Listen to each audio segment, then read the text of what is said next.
शलभ बनी त्रिपाठी जी का कथन ये सरकार की हकीकत की पोल खोलता है। कर्मी पूरी तरह से जिम्मेदार चला दिया तो हमने यह कर दिया, उसको छिपाने के लिए बुलडोजर ला रहे हैं तो पुलिस फोर्स लगा रहे हैं। डफली अपना राग और अपनी पीठ खुद थपथपाना, एक दूसरे की मिल की तारीफ करते हैं और जनता त्राहिमाम कर रही है।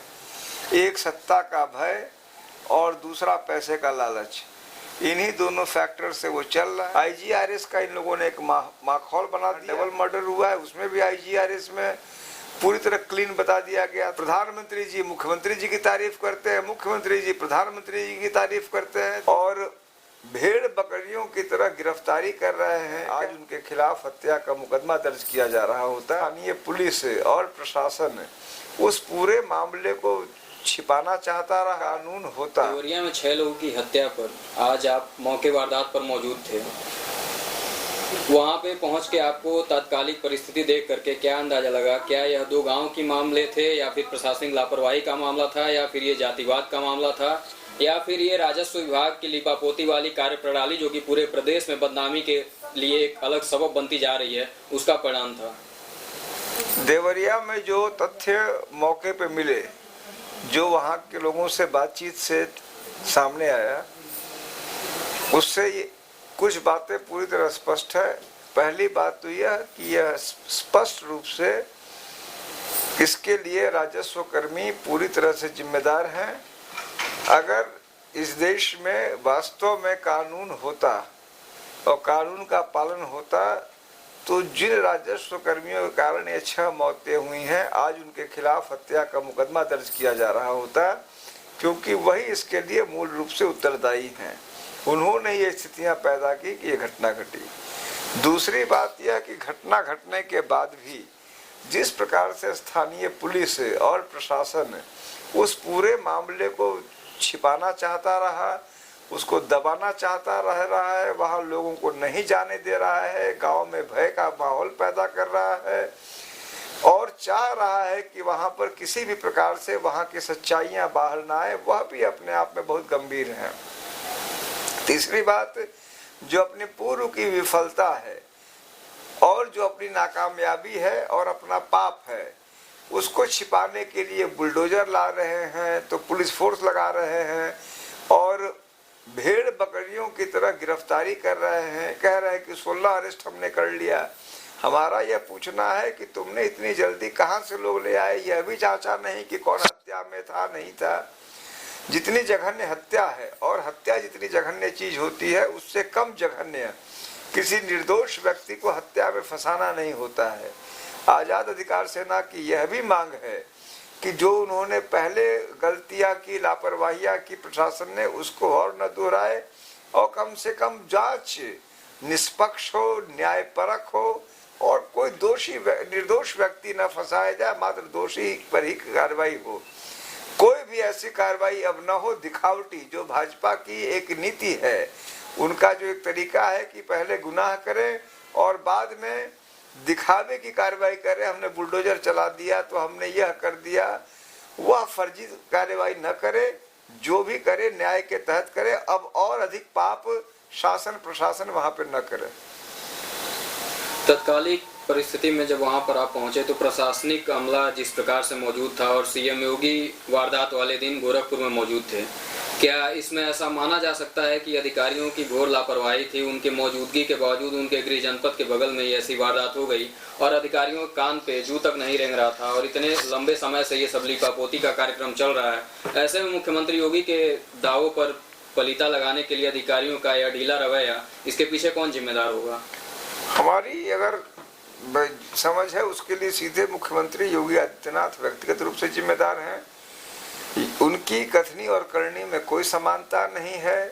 वह केवल दिन भर कहते हैं कि हम कानून के साथ खेलना चाहिए, कानून के लिए काम कर रहे हैं। सच्चाई यह है कि प्रदेश में दोयम दर्जे के एक पक्ष एक विपक्ष, पक्ष के लिए एक कानून है, विपक्ष के लिए एक कानून है।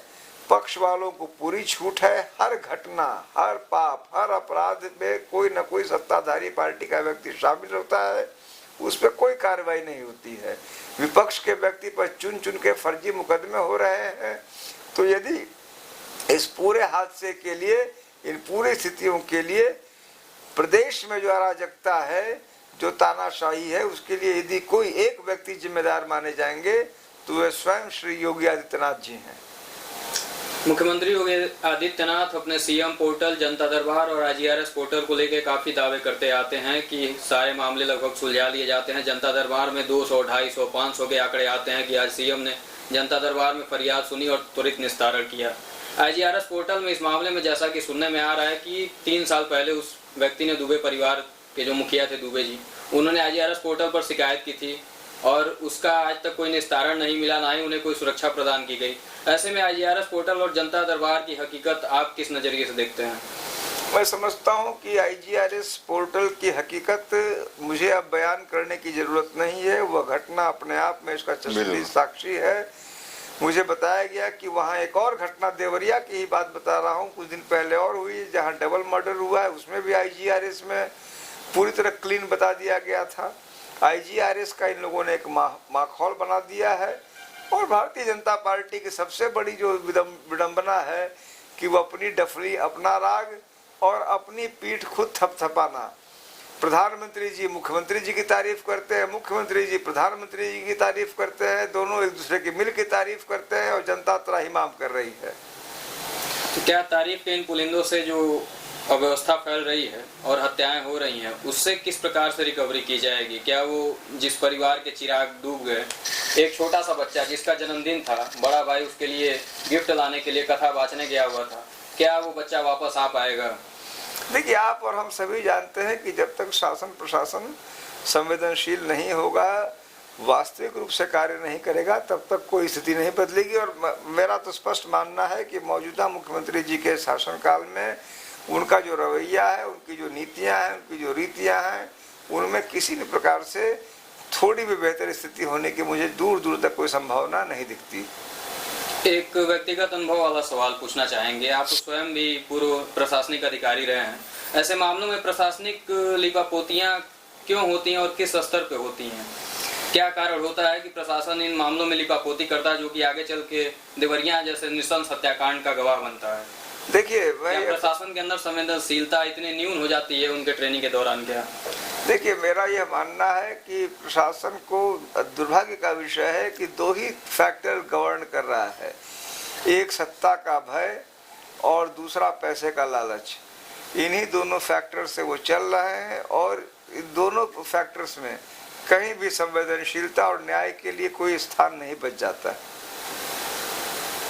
इस वक्त दुबे परिवार का एक बालक मेडिकल कॉलेज में जिंदगी और मौत के बीच जूझ रहा है। वहीं एक बड़ा भाई है और उसके सर पे से पिता का, मां का साया उठ चुका है। आजाद अधिकार सेना पार्टी इस मामले में क्या रुख अपनाती है और मुख्यमंत्री योगी आदित्यनाथ से क्या मांग कर रही है? देखिए, हमारी पार्टी का यह मानना है कि जिस प्रकार से वो घटना घटी है, 5 लोगों की हत्या हुई है, निश्चित रूप से प्रति व्यक्ति एक समुचित धनराशि, प्रति हत्या एक निश्चित धनराशि और समुचित धनराशि, वो कम से कम 50 लाख रुपए प्रति व्यक्ति हो, 1 करोड़ रुपए हो, प्रति व्यक्ति की हत्या के हिसाब से उसको मुआवजा मिले। और दूसरी और उतनी ही बराबर मांग हमारी यह है कि जो बच्चा है, जो एकमात्र चश्मदीद साक्षी है, जीवन पर्यंत जिस पर खतरा रहेगा, जीवन पर्यंत, उसको जीवन भर के लिए सुरक्षा दी जाए, क्योंकि उसकी सुरक्षा न्याय हित में नितांत अनिवार्य है। इस मामले में एक नया मोड़ तब आया जब देवरिया के तत्कालीन सरकार के बीजेपी विधायक शलभ मणि त्रिपाठी ने ही प्रशासनिक अधिकारियों को नकारा और महाभ्रष्ट कर दिया। एक विधायक की ये हालत है, ये हैसियत है कि वो अपने ही सरकार के अधिकारियों को नकारा और महाभ्रष्ट बता रहे हैं और विगत पिछले 2-3 मामलों में भी उन अधिकारियों पर आरोप लगाते आ रहे हैं। ऐसे में आपको क्या लगता है कि भारतीय जनता पार्टी की इस सरकार में विधायकों की भी नहीं सुनी जा रही, अधिकारियों को इतना बेलगाम और मुख्यमंत्री योगी ने इतने असीम पावर से संपन्न कर दिया है कि विधायक भी उनके आगे बौने साबित हो रहे हैं? शलभ मणि त्रिपाठी जी का कथन इस सरकार की हकीकत की पोल खोलता है, लेकिन कष्ट का विषय यह है कि शलभ मणि भी, मैं देखता हूँ अक्सर, अपनी डफली, अपना राग वाला जो सिद्धांत है उसको बजाने से बाज नहीं आते। यह जरूर है कि जब उन्हें कभी कभी हकीकत समझ में आती है तो गलती से वो सच बोल जाते हैं।